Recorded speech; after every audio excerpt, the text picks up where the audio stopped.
প্রাণপ্রিয় দেবিদ্বারবাসী, আমার সালাম ও শুভেচ্ছা নেবেন। আপনারা ইতিমধ্যে জেনেছেন যে বিএনপি আমাকে বহিষ্কারের সিদ্ধান্ত নিয়েছে। আমার দল আমাকে বহিষ্কার করলেও আমি আমৃত্যু বিএনপিকে মনে প্রাণে ধারণ করব। আমি আমার চিন্তা ও চেতনা থেকে বিএনপিকে আলাদা করতে পারবো না।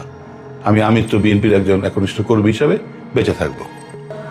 আমি বিএনপি থেকে নমিনেশন পাওয়া সত্ত্বেও একটা বিশেষ মহল ষড়যন্ত্র করে আমাকে নির্বাচন থেকে সরিয়ে দিয়েছে। বিএনপি শহীদ প্রেসিডেন্ট জিয়াউর রহমানের, দেশনেতা খালেদা জিয়া ও দেশনেতা জনাব তারেক রহমানের দল, আপনারা এটা সবসময় মনে প্রাণে ধারণ করবেন।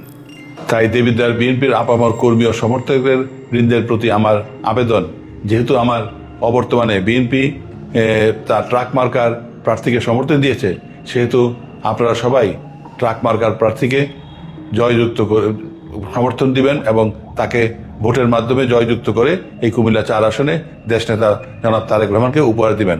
আমরা সবাই একসাথে কাজ করব, জয়যুক্ত হব ইনশাল্লাহ। আমার কোনো ভুল ত্রুটি হলে বা আপনাদের কারো মনোকষ্টের কারণ হয়ে থাকলে আপনাদের নিজের ভাই বা বন্ধু মনে করে আমাকে ক্ষমা করে দিবেন, ক্ষমা করবেন।